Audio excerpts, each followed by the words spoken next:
Hoje nós temos uma história muito legal para contar aqui. Estamos recebendo o Davis Buscagin de Assis Júnior, nosso amigo.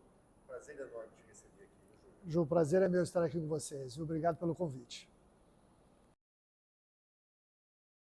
Tá, eu estou com 55 anos, sou casado há 24 anos, tenho 3 filhos. Né? O mais novo é o Henrique, que tem 18 anos já de idade, né? E aí uma menina do meio que tem 18 anos e 1 minuto, né? E o mais velho que tem 18 anos e 2 minutos.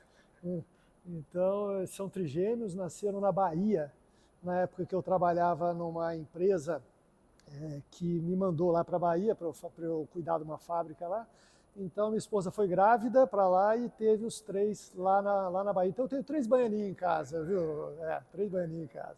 3 soteropolitanos em casa. Então, na verdade, assim, ó, o André, que é o mais velho, ele está fazendo cursinho em São José dos Campos, porque ele quer, de qualquer maneira, fazer ITA. Então, foi para lá, tem um cursinho especializado nisso. Bateu na trave esse ano, passou na primeira fase, cara, ele não passou na segunda fase, foi para lá e está lá fazendo um cursinho específico para o ITA. Né? A menina está na Unicamp, né? E o outro menino passou aqui na Unifal, em Poços de Caldas, começa agora no meio do ano lá. Então, assim, tá todo mundo encaminhado já, viu, Marquinhos? Eu já tô... Daqui a pouco tá eu e a dona patroa em casa só. De 5 vai virar 2 só em casa. Eu sou formado em engenharia mecânica, né, e eu trabalho numa indústria de embalagens, ela chama Klabin. Ela tem várias unidades pelo Brasil aí, e eu trabalho numa unidade que fica em Jundiaí. Então eu fico assim, praticamente a semana toda lá em Jundiaí e fim de semana venho para casa, para São João, para a cidade dos crepúsculos maravilhosos, aqui para a terrinha amada nossa aqui. Não é. O dorjão dele. Fusca.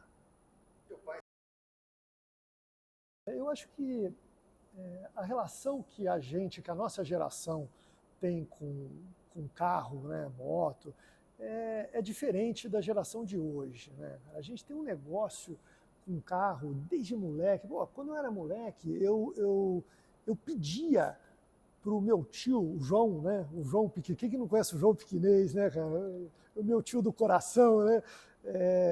A gente pedia para ele para lavar o carro dele para poder depois dar uma voltinha no quarteirão, entendeu? Então é uma paixão que a gente sempre teve, né?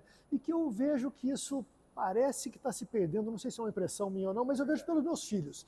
Meus filhos, dos 3, um tem interesse e está tirando carta e pede o carro emprestado e quer dirigir e eu tenho que ficar segurando, né? Porque se ele é pego aí ele vai ficar mais 1 ano sem tirar carta, é um problema. Então, os outros 2 não têm interesse nenhum. A menina não tem interesse nenhum, o outro menino não tem interesse nenhum. Né? Pode ser uma impressão, mas não é só sua, é nossa. Acho que ainda realmente Nossa, e a gente era um negócio com carro, né, cara? Quando eu tinha 15 anos de idade, né, eu achava que com 16 eu ia conseguir tirar carta, porque existia uma história dessa, não tinha uma história dessa? Então, e eu pensava, pô, eu vou conseguir tirar com 16, vou conseguir tirar com 16. Até hoje você não tira carta com 16 anos, entendeu? E lá se foram 30 anos. Então, você vê como a gente era aficionado por carro, né? E meu pai toda a vida gostou demais de carro, tinha carros bacanas, né? Então a gente conseguia dirigir um pouco, um ali,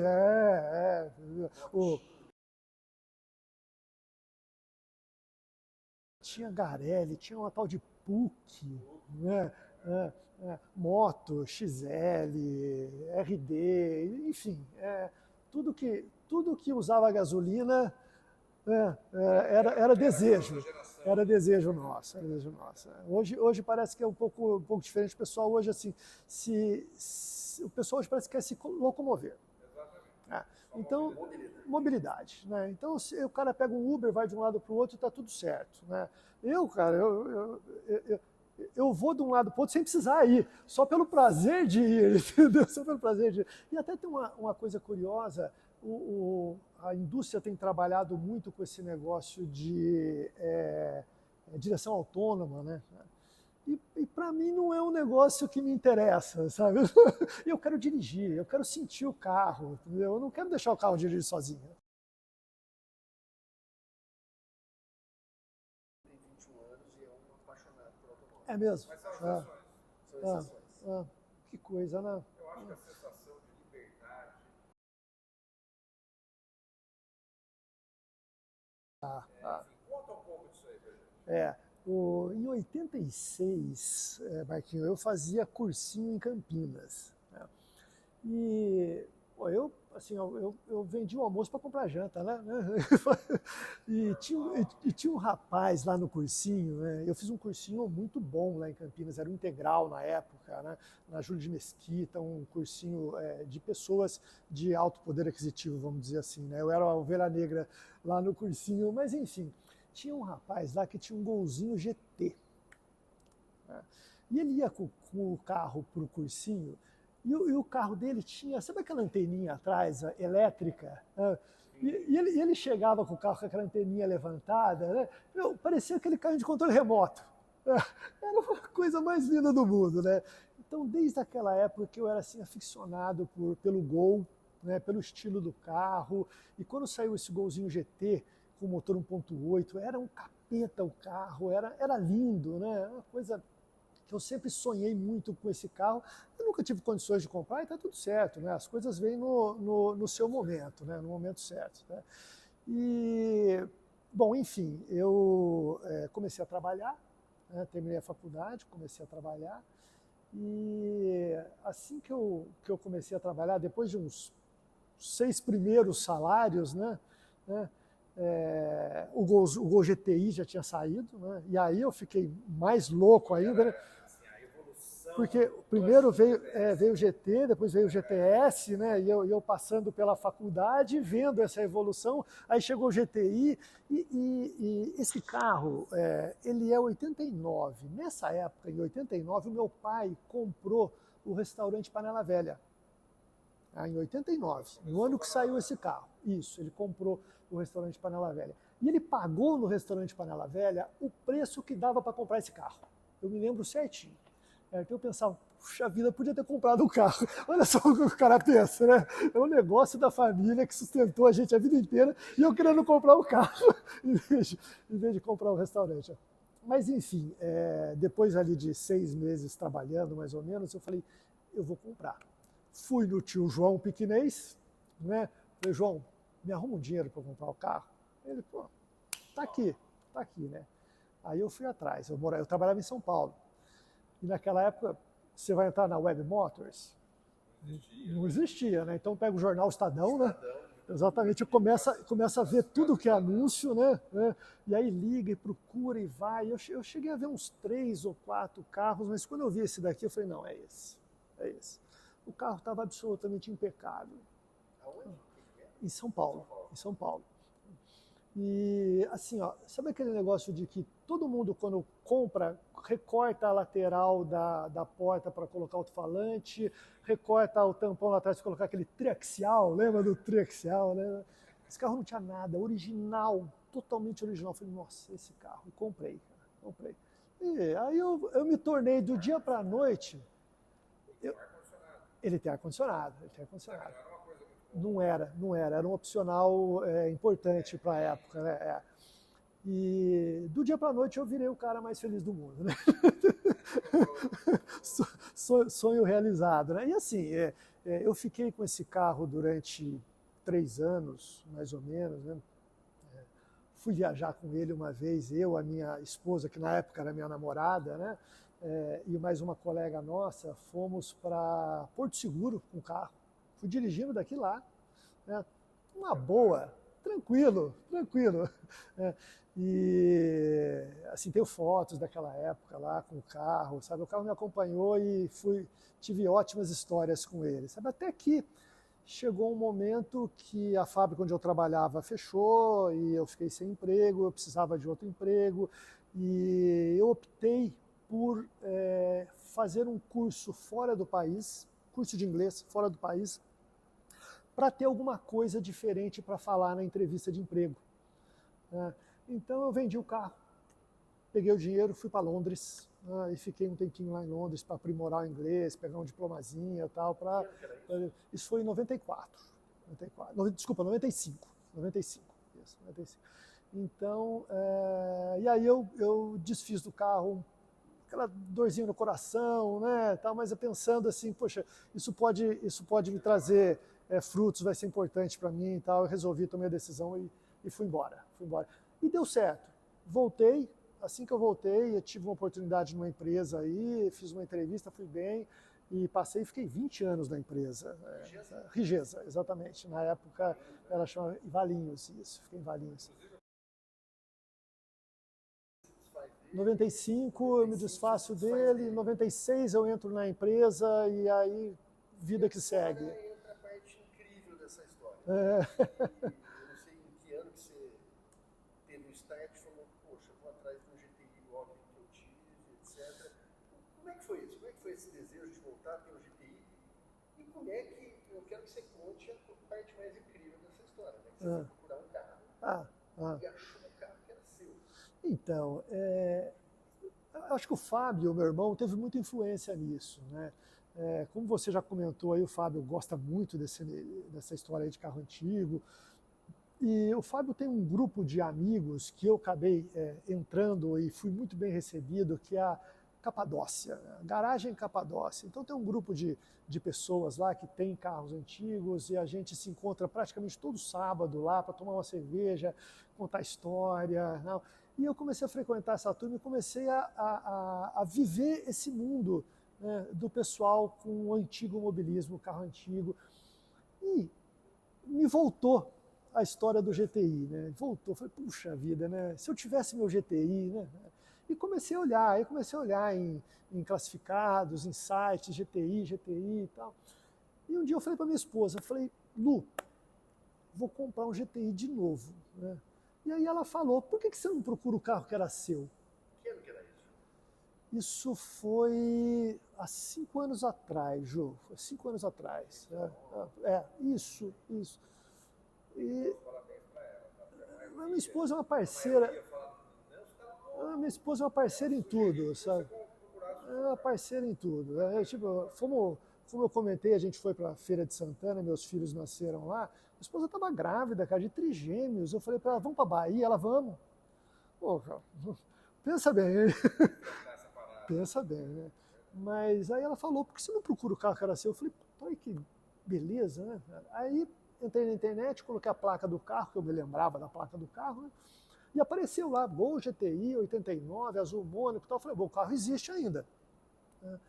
Aí eu fui atrás do Márcio Camarinha, despachante, né? Falei, Márcio, acha o dono desse carro aqui.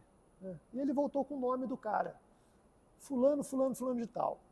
Eu voltei na internet, coloquei o nome do fulano de tal e tinha lá, cara, que o cara tem um negócio em Divinolândia com o telefone do cara. Falei, liguei pro cara.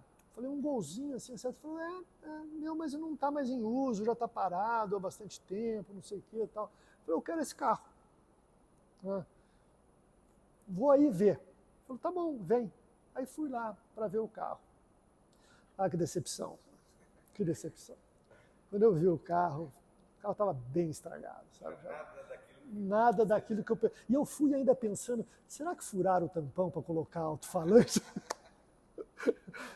Mas não tinha mais nada daquilo que eu pensava. Tirei umas fotos, tal, voltei para casa, chamei o Fábio, falei, Fábio, não dá, cara, olha só como é que está o carro aqui, né? Ele falou, que isso, Júnior? Lógico que dá. Você não faz ideia as coisas que o pessoal restaura, que chega lá na Capadócia, cara. Isso é um Gol.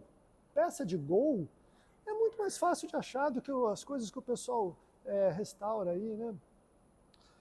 Essa história de fácil de achar, depois eu preciso pegar um gato morto e bater no meu irmão até o gato miar, porque pensa que é fácil. Teoricamente é fácil, mas é fácil de você achar um Gol normal, mas quando você vai no GTI, que tem aquelas peças específicas, a coisa foi bem complicada. Tá? Mas enfim, o Fábio falou, vai, vai sim. Falei, quer saber, eu vou comprar o carro então. Comprei o carro. Chamei o Bet, né? Falei, vamos lá buscar um carro em Divinolândia. Ele foi lá com a plataforma, colocou o carro na plataforma, né? E trouxe o carro para São João, deixou o carro lá. Ele tinha tudo, o banco, Não. Ele não tinha o interior, não tinha os bancos, né? Ele não tinha o para-brisa dianteiro, não tinha o vidro traseiro, né? Não tinha o aerofólio, não tinha as lanternas traseiras, né? Mas assim, estruturalmente ele estava bom. Ele estava bom, estava bem íntegro. Aí o Bet, combinei com ele um valor lá, tal, fomos acertando, ele desmontou o carro inteirinho, né?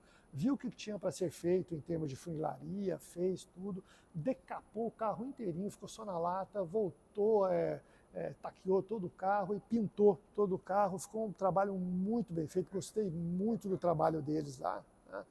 E aí vai, né? Depois de funilaria vai para mecânica, aí começa, né? Já aqui, então faz o motor, faz câmbio, faz tudo, né?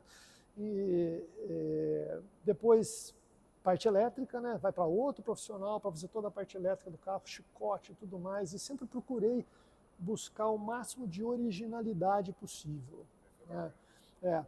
É porque ele era muito original quando eu tinha ele, né? Então, assim, quando eu estava fazendo a parte elétrica, o rapaz perguntou, você vai colocar alarme para eu já passar a fiação? Eu falei, não, ele não tinha alarme, não vai pôr alarme, né? O som dele é o tape Rio de Janeiro, que é o que vinha no carro na época, né? Então, eu procurei assim, seguir um critério de originalidade bem rigoroso, né? E depois vai para o interior. O interior achei que ficou fantástico também. O rapaz que fez o interior para mim, serviço primoroso, né? Gostei demais. É assim, é um bom investimento. Gasta o que quiser, tá? O que quiser gasta. Mas o resultado é muito satisfatório. Tá? É muito satisfatório. O sorriso que ele põe no rosto, tá? Paga tudo isso daí que você investiu lá. Porque dá para comprar um carro zero? Dá. Mas não é a mesma coisa você andar com um carro do que você andar com um brinquedinho desse, sabe? Não é a mesma coisa. Eu tenho uns amigos que são do antigo mobilismo, inclusive prestei serviço lá no Rio, e tem gente que gosta do carro pronto, e eu conheço muitos que gostam de fazer. Depois de pronto, eles vendem e querem fazer de novo. É o fazer. Olha, o fazer, não posso dizer que foi um negócio que não me deu prazer, mas me deu muito trabalho, tá? Eu acho que se eu tivesse encontrado ele em perfeitas condições, eu preferia ter pago e trazido ele de volta em perfeitas condições, sabe? É bem difícil conseguir peças, tá? Porque você encontra qualquer tipo de peça. Você precisa desse saia lateral aqui, você encontra, mas você encontra paralelo. Aí não encaixa, né? Não fica legal. Então você tem que procurar em alguém que teve um carro que está destruído, que o cara vai jogar fora e está vendendo as peças. Aí sim, aí você compra a peça e aí ela encaixa direitinho e funciona legal, sabe? E é trabalhoso. É trabalhoso porque tem poucas unidades, sabe? Tem poucas unidades. É difícil achar um doador, né? É difícil achar um doador, exatamente. É difícil achar um doador. Se você pega um modelo mais comum, isso... Tem mais opções. Mas então é isso. Já estou com ele há 4 anos. Quando eu fiz 51 anos de idade, estou com 55. Quando eu fiz 51 anos de idade, nós fizemos um aniversário em casa de 51 anos, né? E ele estava na garagem lá, em exposição, para todo mundo que chegava, via ele lá em casa, sabe? Então eu estou há 4 anos com ele pronto, né? E fiquei 1 ano e meio restaurando ele, mais ou menos. 1 ano e meio restaurando ele. Até que foi rápido, tá? Até que foi rápido. Toda a parte de restauro foi feita em São João Paulista? Toda a parte fiz em São João. Toda a parte fiz em São João. A parte de interior, eu fiquei pensando na época, vou levar lá para Indaiatuba, que tem um pessoal lá, né, que trabalha com o Baidene. O Baidene é um cara fantástico para restaurar GTI, né? Os carros dele valem uma pequena fortuna. Mas aí o Fábio, meu irmão, falou, não, aqui em São João nós temos excelentes profissionais, o pessoal vem de São Paulo para cá, para fazer restauração aqui, e ficou maravilhoso, maravilhoso. O Rafinha, interior físico Rafinha, cara artista, cara artista. Artista.